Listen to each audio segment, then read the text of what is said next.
தமிழக வெற்றி கழகத்துடன் அஇஅதிமுக கூட்டணி வைக்க வேண்டும் என தொடர்ந்து பல முயற்சிகள் நடைபெற்றன. பிறகு அதற்கு வாய்ப்பில்லை என்றால் தாவேகா தனித்து போட்டியிடும், நட்பு சக்திகள் இல்லாவிட்டாலும் தாவேகா தனித்து போட்டி என விஜய் கூறியதால் அதிமுகவுடன் வாய்ப்பு இல்லை என்றெல்லாம் கூறப்பட்டது. கிட்டத்தட்ட அதிமுகவிலே கூட்டணி பேசி முடித்து விட்டார்கள் என்று இபிஎஸ்ஏ கூறியிருந்தார்.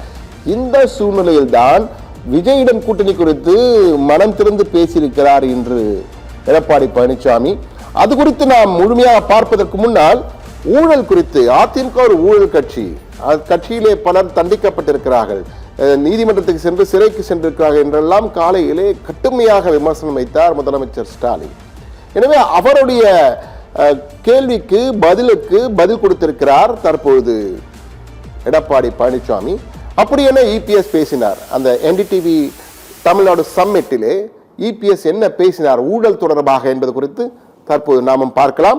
இதோ இபிஎஸ். அனைத்து இந்திய அண்ணா திராவிட முன்னேற்ற கழகத்தை பொறுத்த வரைக்கும் சிறந்த நிர்வாகம் என்பதை மாண்புமிகு அம்மாவும் நிரூபித்து காட்டுகின்றார்கள். நான் முதலமைச்சர் இருந்த காலத்தில் நிரூபித்து காட்டுகின்றேன். ஒரு உதாரணத்துக்கு சொல்ல வேண்டும் என்று சொன்னால், என் மீதே திராவிட முன்னேற்ற கழகத்தில் நீதிமன்றம் சென்று எடப்பாடி பழனிசாமி நெடுஞ்சாலைத்துறையில் 4800 கோடி ஊழல் என்று ஒரு கருத்தை சொல்லி நீதிமன்றத்திலே வழக்கை தொடர்ந்து அந்த வழக்கு நடைபெற்றது. பிறகு அந்த வழக்கை உச்சநீதிமன்றம் சென்றது, தடையாணை வாங்கப்பட்டது.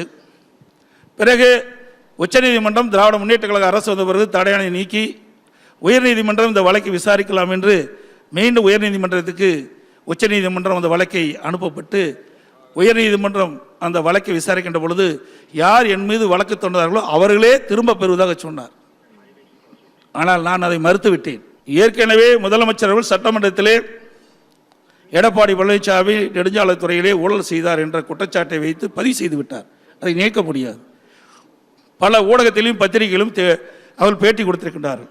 அதனால் நான் நிரபராதி என்று நீதிமன்றத்திலே நிரூபிக்கிறேன் என்று சொல்லி இந்த வழக்கை நடத்தி நிரபராதி என்று உங்கள் முன் வந்து பேசிக் கொண்டிருக்கின்றேன். இப்பொழுது செந்தில் பாலாஜி இருக்கின்றார், சிறைக்கு சென்று வந்திருக்கின்றார். அப்படிப்பட்டவரெல்லாம் அவருடைய அமைச்சர் இடம் வைத்திருந்தார்.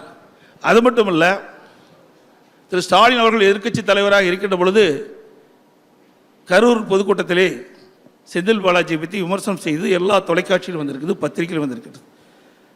ஆக அப்படிப்பட்ட ஒருவரை தங்களுடைய இயக்கத்தில் இணைத்து அமைச்சர் கொடுத்து இப்போ ஊழல் என்று சொல்லுவது வேடிக்கையாக இருக்கின்றது.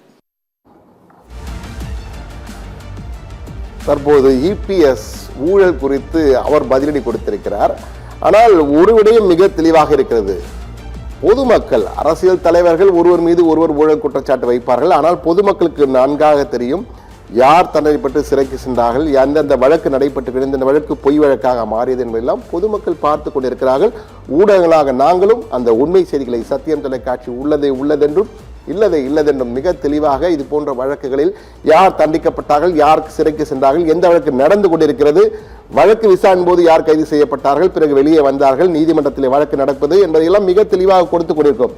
அந்த வகையில் பொதுமக்கள் நன்கு அறிவார்கள். ஆனால் அரசியல் தலைவர்கள் தேர்தல் காலம் ஒருவர் மீது ஒருவர் குற்றச்சாட்டுகளை அள்ளி வீசிக் கொண்டிருப்பார்கள். உண்மையை நீங்கள் பார்த்து தெரிந்து கொள்ளுங்கள்.